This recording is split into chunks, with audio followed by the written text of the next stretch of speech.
We are going to go into our legislative panel, and I would like to introduce the speakers. We have Representative Genevieve Mina and Representative Maxine Dibert.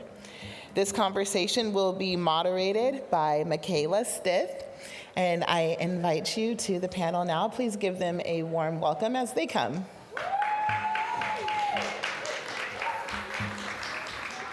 And I'm very lucky to be here to moderate this panel with two of our very esteemed legislators in the House of Representatives. And we're going to be talking about important legislative issues that all of us who are engaged in a just transition should know about, and hearing from these two about the experience of working in the legislature and trying to make policy change. All righty.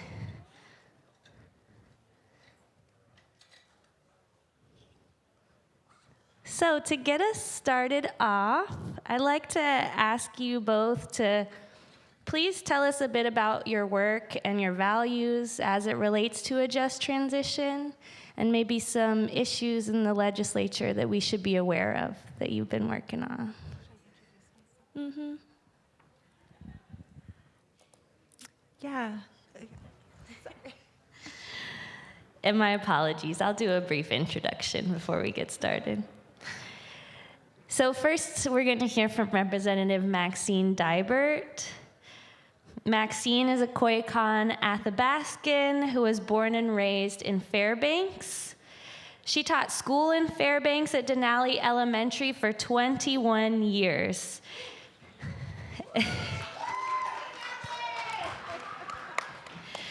She continues to be involved in designing science curriculums that braid Indigenous knowledge with Western science and education, and she represents District 31 as a Democrat. All right, well, let's get started with you. Thank you. Thank you, everyone. Hello. Dointa. My name is Maxine Dibert. And thank you so much for inviting me here to say a few words. It's my first Just Transition Summit, and I've met some of you in my office today, and I look forward to meeting more folks and learning about what you're advocating for, and hopefully I could be a voice for that here in the legislature. That's my hope and dream. I'm Maxine Dibert, and my Koyukon native name is Neithdanlo, which means strong runner, and that was given to me by my grandmother, Cecilia Johnson. Cecilia and her husband, James Johnson, are from the village of Cochrines, Alaska, out on the Yukon River.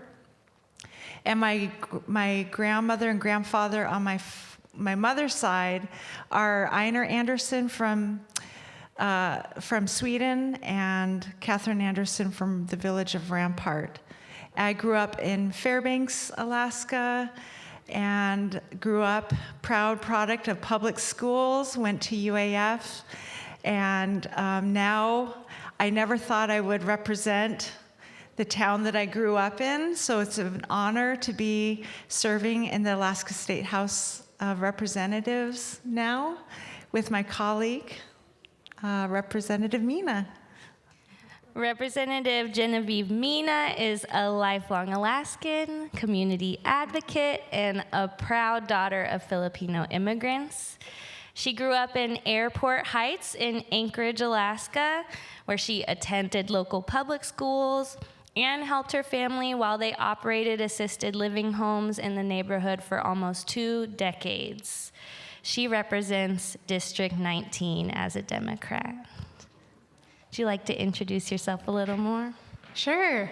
Hi, good afternoon, everyone. Magandang hapon sa inyong lahat. My name is Genevieve Mina. I am proud to represent House District 19 on Dena'ina lands, which is Airport Heights, Mountain View, and Russian Jack. Similar to Dibert, I am really honored to represent my neighbors and people that I grew up with. I grew up in my area, I went to schools around the area, and it really is an honor and a privilege to be able to serve my community around me. For myself, this is my second time at a Just Transition Summit, but I was at the event in 2020, and for my own work in the legislature, I am serving in my first term. I sit on the House and Health and Social Services Committee, as well as the Transportation Committee. And both of those committees have a lot of intersection with Just Transition values. It's my 5th year down working here in Juneau in the Capitol. I used to work as a staffer, and from my family's background and health policy, I love health policy. Their background is in healthcare. They're all nurses, obviously. And it's just an exciting time to figure out how I can work with my community, with people around me, and with organizers on the ground to figure out policies that we can introduce in the legislature and to help pass things that are good and fight back against things that are not good. Thank you so much. So to get us started in our questions, I'll just preface that both of these representatives are the first and only in their work. Second, yeah. Third. I think I'm third, second. Still, we want to be able to have more representation as much as possible, but yes, not the first. Recognizing people who came before you is important. So thank you for that correction. Being the only is a pretty heavy and unrealistic expectation, right? To represent an entire community in governance. So I wanted to ask what challenges you might have faced working in the legislature, and why still it's so important that you represent your communities and your values in the decision-making processes. Okay, I'll go ahead and tackle that first, I guess. Being the only Alaska Native woman in the legislature is, it's truly an honor to be a voice for, not only Alaska Native women, but all women. And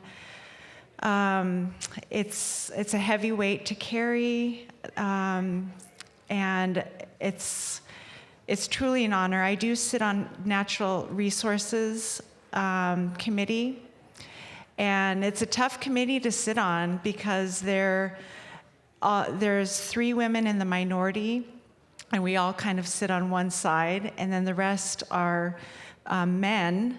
And that was like the most intimidating part, I think, of working in the legislature so far, is trying to get good things through in natural resources. I do have a really great story to share with all of you. Last year, one of my former students came to visit the Capitol, and she was advocating for something else. I forget, she was there for youth in the Capitol, and we ran into each other in the hallway, and I was like, oh my gosh, I haven't seen you in like 10 years. How are you doing? And she was like, I'm here to advocate for so-and-so. And I was like, hey, you're from the village of Chalkitsik. And today in Natural Resources, we're hearing a bill about waters near Chalkitsik. I forget the name of the river, but it was about the state wanting to change the river system. And so I was like, do you want to speak on your experience of living on this river? And she's like, heck yeah. And she, after we met, she went and wrote a speech, and she was able to testify. And it was such a beautiful thing to see my student, a young woman coming to Natural Resources to testify on her lands. And I don't think that she would have been there if I weren't sitting in the legislature on that committee. We would not have made that connection. So on that aspect of it, that's the power of being a representative, these small, like tiny moments where these kinds of things can happen. And I also represent a very purple district because I'm here to represent everyone in my district, and at times I have to listen to my constituents first and vote based on feedback I get from them. And so I will not compromise my core values of being a mother, a teacher, an Indigenous woman, but I'm here to represent all of my constituents, and that's a tough part of the job. And that's why it's so important for all of us to call into your representative, your senators, and tell us, like, we need to hear your stories. That's what we need from all of you, like, a lot. And I'll hand it over to Representative Mina. Yes, it's really wonderful to be serving in the legislature with another powerful woman of color who really cares about representation. And for myself, when I think about what my role is, not only as a public servant, but also as the only Filipino American that's currently serving, I know how important representation is, because representation of the first Filipino American that served in the legislature, Thama Bokod, really mattered a lot to me. When I got involved in politics and Alaska government, my family is not involved in politics. We never talked about it growing up, and I also grew up really shy. I loved volunteering, I loved clubs, I loved helping, but whenever a teacher would suggest, oh, you should go into politics someday, I was like, oh no, that's awful. They're corrupt and they like make all this money, which is kind of not that true.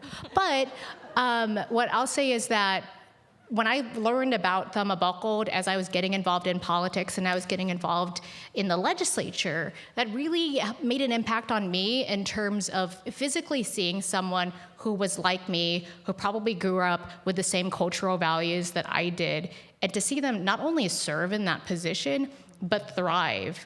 And so for myself as a woman of color and a daughter of immigrants serving, representation matters a lot, because I know that the actions that I do, the things that I say, whatever I post, not only reflects back on me and my district, but also on my Filipino community.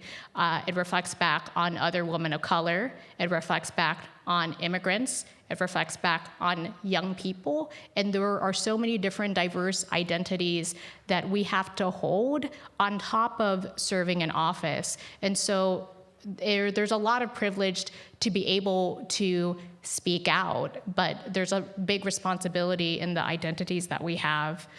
Another aspect of that is just balance. Serving in public office is really difficult because it's a position that easily gets dehumanized and minimized. You sacrifice your privacy, you sacrifice being a flawed individual like we all are in this world, and you have to balance representation and also trying to preserve the humanity that you have for yourself. And so that can be a really difficult thing, but to be able to serve with people who also are in that position helps a lot, because it's a very unique job to have. One last thing that I'll say is that this job also comes with a lot of different microaggressions that we might experience from people, whether it's someone trying to make small talk and they're like, oh, you're Filipino, I love Ponset. And I'm like, yep, yeah, me too.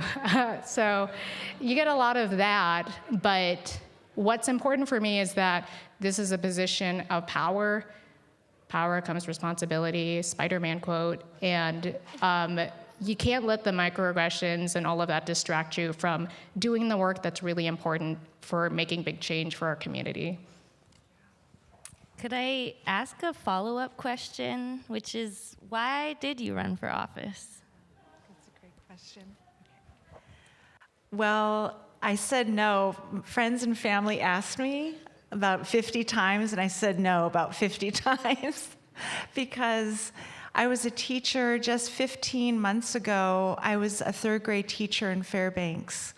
And, you know, I loved my job and I loved serving in my community in that aspect.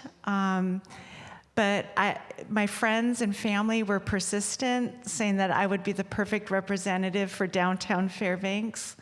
And I never, ever thought I would run for office. And my friend actually on the last day to file grabbed me by my arm, and we marched down to the headquarters, and she helped sign me up. And I, when I was first asked, like, would you want to run for office? I was like, well, I don't think people want a teacher as their leader or a mother, and most importantly, like an Indigenous woman. I was like, I don't think Fairbanks wants that. And so I quickly found out, I learned how to door knock. I was scared to death to do that. But then I found out that I really loved it. And I loved connecting with folks at the door. And what I did find out was that people did want a mom, a teacher, an Indigenous woman. And they were excited that I was running. And so the momentum just grew from there. And then I had to learn how to debate and do all the uncomfortable things. But, and now that I'm in office, I'm finding like little wins every day, like how my representation is really making a difference in the legislature, so. And she's very good at door knocking. So you're my door knocking inspiration, Maxine. 3,000 doors. 3,000, which is a lot. And teaching. And teaching at the same time, which is incredible. When I decided to run for office, I had been involved in politics for a good number of years, but the way that I transitioned into getting involved in politics in college was just because I loved helping and volunteering in high school, and I loved people, and I still love people. I just had to slowly find opportunities to figure out how I could connect with other folks, to be able to figure out how I could serve my community. And the more that I got involved in politics and campaigns, I also kept coming across people who were like, you should serve one day, you should run for office. And the conception of what it means to run for office and then what it means to serve in the job, it can be very intimidating. But when I started my legislative internship, which was my first time working in the Capitol, you really get a good perspective what goes on behind the scenes in this type of role. And serving in the state legislature is different from being a mayor versus being on your city council versus school board. They're all very, very different. But what I loved about working in the Capitol as an intern and then as a staffer is that I got to talk to a lot of people, I got to learn about everything, I got to figure out ways that government can address those gaps and talk to a lot of different people to build those policies, and then actually be able to make those bills go through the process and get signed into law. That's incredible. And I feel like the more that we reframe these types of roles into public service, policy making, and working together, the more that we can have good people doing this work. And I want more good, normal people to be serving in office and to be working in the legislature or just working up and down organizing, because we need more regular, normal voices who understand how policy impacts people. So what really drove me to run was that I knew that there were people who saw me in this type of position to serve my community, and that I had the support of people behind me. And I think for a lot of women that think about running for office, you have to get asked like a billion different times until you actually run. But I never wanted to do it because I was the one that thought that I was the best person in the job. But I wanted to run if it seemed that nobody else could do it better than I could. And I think that's a good mentality to have. And for a lot of circumstances, if you are willing to do the work and you care a lot about your community and you're a nerd about policy and you can learn about anything and you love the people around you, this is an incredible opportunity to be able to serve. So I love doing it. Thank you so much. I think a lot of us who are doing this just transition work can get disillusioned with the policymaking process, And I'm wondering, what sort of work you all are trying to do and how we should get involved, how we could get involved in changing the policies that influence our lives. Yeah, so I am new at this. Like I said, I just came out of the classroom and now I'm at a state level wide job. And I have a couple of bills that I'm working on. It's my first time. I had my first bill hearing a couple of weeks ago. It's a bill to help schools get substitutes, retired teachers to help in schools to substitute. And it came, I love like what Representative Mina said, that, you know, when you talk to folks and you hear things that need to be fixed, need to be worked on or addressed, that we have this opportunity to do good things in the legislature. And I haven't, my second hearing is tomorrow. I'm like still nervous and jittery about it because the questions can be really hard, but you want those good questions to help really make law, the bill, as best as it can.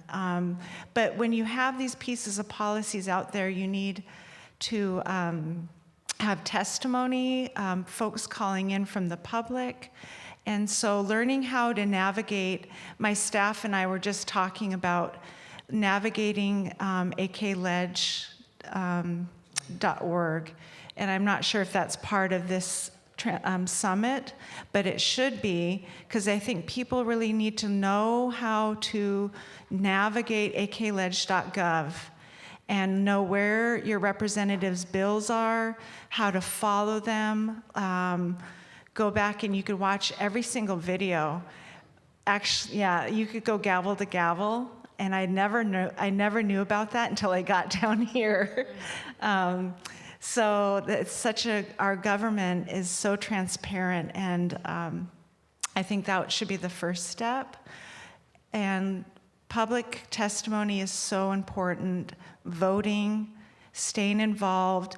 One thing I found out is that we need to have more representation on boards and commissions. We don't have local, like Indigenous Alaskans on these boards, and these are really big issues. They're issues about our fish, our land, our water. So that's one way to get involved, because that part, those stories are not there, and they should be there. Okay, I'll give it to you. Yeah, just to build off of what Representative Dybert was saying, being involved in finding different opportunities to help your community out, whatever way it is, whether it is volunteering at a soup kitchen or applying to be a part of a board or commission, or being a part of making art and doing an action. All of those different types of movements are important in terms of the community speaking out and being active. I did not come from a political background. I didn't have a billionaire brother who funded my campaign. I just did a lot of volunteering and trying to get involved with anything that I could, even with things that were kind of boring. I did internships that made me figure out what I didn't like doing, and then a lot of opportunities that helped me figure out what I like doing. But the reason why I care so passionately about this type of work is because I had opportunities that were afforded to me because I attended our public schools and I grew up in our community, and I'm trying to work with others to make sure that those opportunities are afforded to our generation's generation and their next generation and their next generation. And so in terms of what people on the ground can do to help organize and build a stronger movement and really legitimize a lot of the values of a just transition, I think number one is continually educating on what these values and ideas are. I know that there are a lot of us who are really active on social media. That very much helps, talking to friends and family, and also taking a step out of your comfort zone and breaking out of our bubbles, whether it's more like, I don't know, regular activities like hiking clubs, if that's a thing, and just meeting more people, because we are a minority of the population that are really focused on the minutia of policies on the ground. The broader public are busy with life. And so I think it's important to give people grace when we are frustrated about policies. There is more work to do to continue to grow our community. The second is to just stay committed, as Rep. Dibert was saying. I've been involved in organizing in politics for about 8-ish years now, and I've had a lot of setbacks and disappointment, and times where I've really reckoned with trying to figure out, what am I doing here? But what grounds me is the fact that everybody that I love is here in this state and on these lands and on these waters. There's no place else for me to go to. And so it's as simple as that drives my commitment to keep moving on. And to stay involved and stay committed in a way that we're also continuing to build our relationships and being open-minded and humanizing people around us.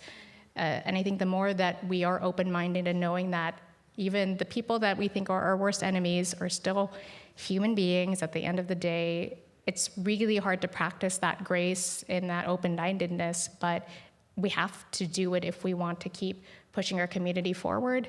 And I think both of those ideas and conceptions together help legitimize who we are, because if we don't legitimize the humanity of others that might be our opponents, they won't do that to us as well. And that's really hard to do. But the more voices that we have, the better. And there are so many other influences out there that are trying to push different perspectives, but we need to hear more voices, because what I hate is for perspectives to be diminished as, oh, it's just those lower 48 radicals and skeptics. And I'm like, no, they're here. I know them. I don't know what you're talking about. And so just keep pushing on and staying committed and being active. Thank you. In the spirit of more voices, we have a few more minutes here, and we have microphones in the aisles. We'd like to welcome one or two more questions from the audience. So if you're interested in doing that, please stand up and go to the microphone. I see people pointing and pressuring their friends. Thank you. While we're waiting on that, I'd just like to ask, a few of you, or both of you, have mentioned your values and how they guide your work in the legislature. Could you talk a little bit more about what those values are? Sure. I think, definitely my value as a mother in the legislature drives a lot of what I do. Being a teacher of 22 years, and so that leads to, and also an Indigenous woman. I was able to grow up, luckily, during a time where on the Yukon River we used to have tons of fish. Like, that was such a big staple for my family.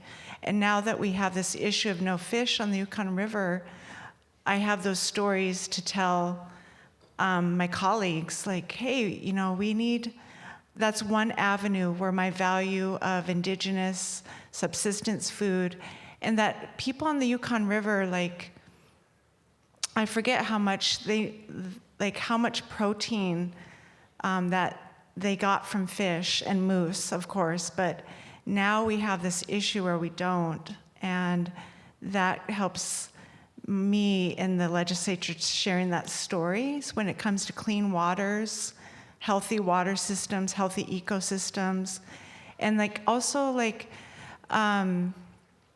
relying on our elders too. My mom, this is kind of a sad story. She's like, I know the fish are gone, but at least you and I have the memories of it. And so we need to, when we think of policy, we need to look to our elders and hear the changes that they're seeing. And so when I have people visit my office, I ask them, are you talking to local people in your community where they have this knowledge system of the land there? So that that's one way that my value of elders in our communities helps me in my policy.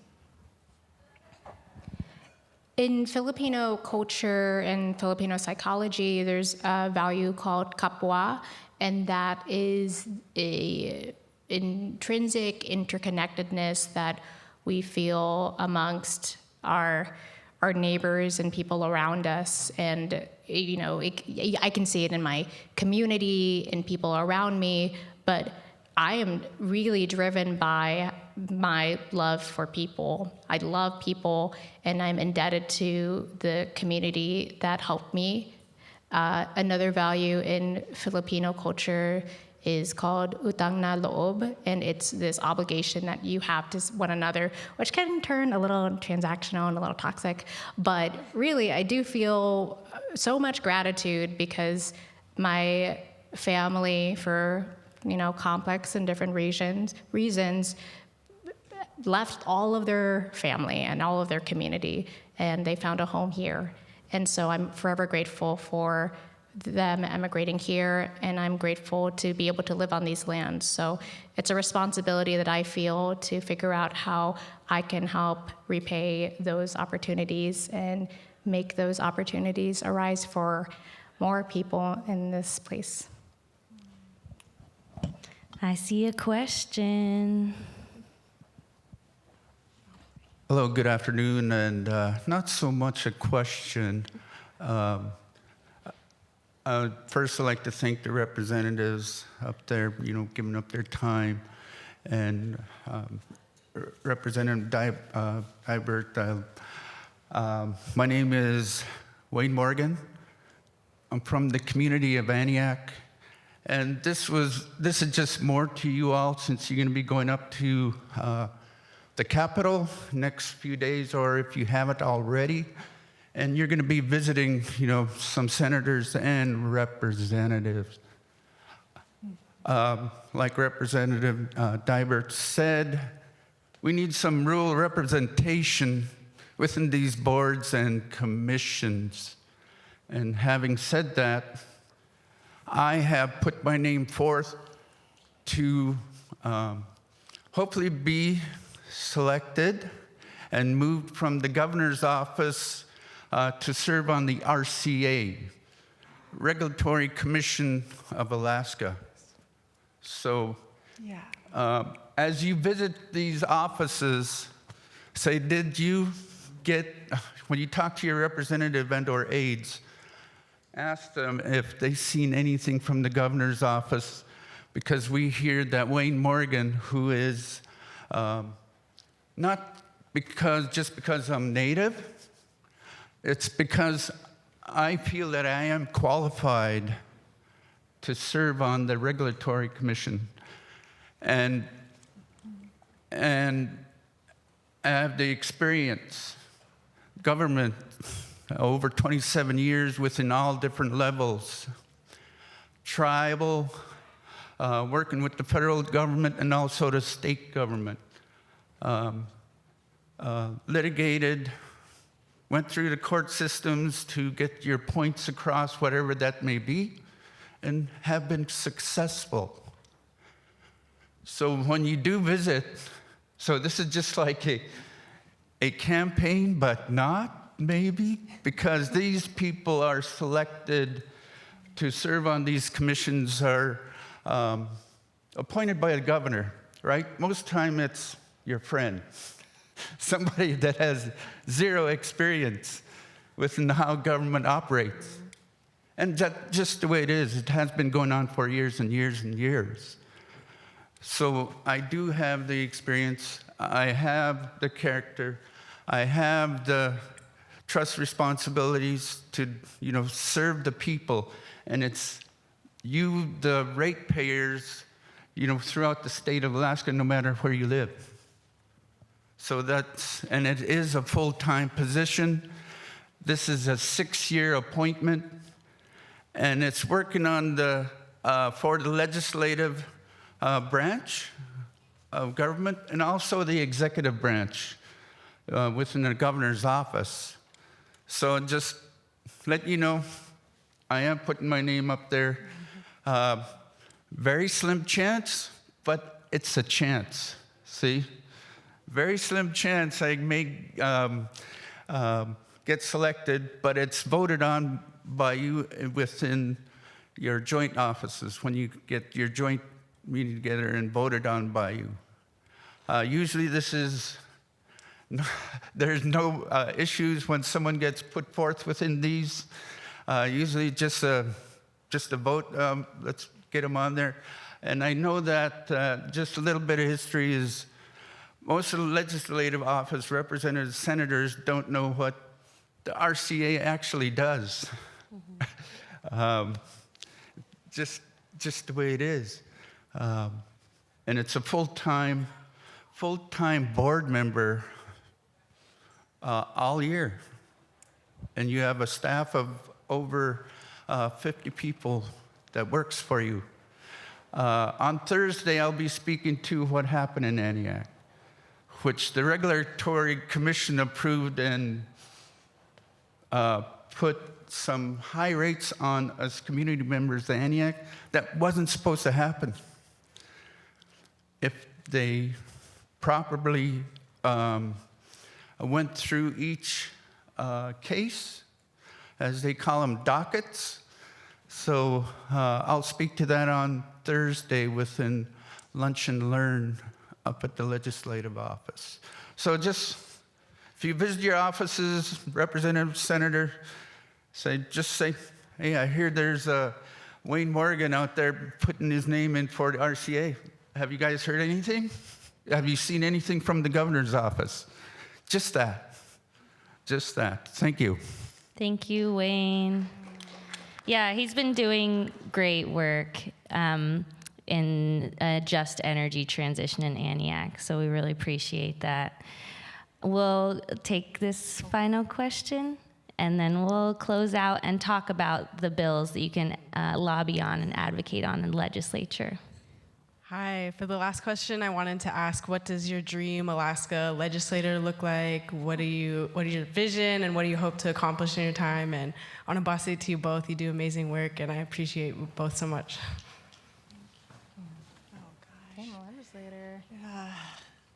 Dream legislator right here. Just normal folks. A dream legislator is someone who can listen, someone who could problem solve, someone who, I think those two things are like the biggest thing, right? We want someone that you could go up to, feel comfortable, not nervous, and how about the word accessible? A legislator or a senator that's accessible. And just normal people from our community, like, myself, I was just a teacher, and, I stepped up to this role, and I really enjoy it. And like what Genevieve said, I just love people, and maybe it's being a teacher. Maybe the perfect legislator would be a teacher or a mother. We need more mothers and actually parents. We need more parents in our legislators. Right now, we do have a lot of legislators that have children, which is really awesome to see. And we're seeing really good policy go through. Just the other week, we got a child care bill through the House, which was really tense conversations, and because it had to deal with tax credits, and we're getting some traction on Miss Representative Mina's legislation on the SNAP benefits, and actually, and also votes on education. We had a bipartisan vote. Oh my gosh, Senate Bill 140 took a lot of work. With the executive branch, with the Senate, the House majority and House minority. We worked really hard to build that together. So yesterday was very depleting for, I think, a lot of people, not just those. It was hard for a lot of people to lose that by one vote. But I think yeah, just getting folks, and I'm going to say this, like, I think ranked choice voting is really going to help us out in our elections moving forward. Yes, ranked choice voting, it gets people who are in the gray area in the middle. It's not far over here, not far over here, and that's where you're going to get your perfect legislator. So we need to keep ranked choice voting. I'm going to say that over and over. Thank you, Rep. Diver. I'll be quick. Someone who's grounded, someone who's involved in their community, because if the first time that you show up to a community council or to an event is when you're running for office, you're not doing it for the right reasons.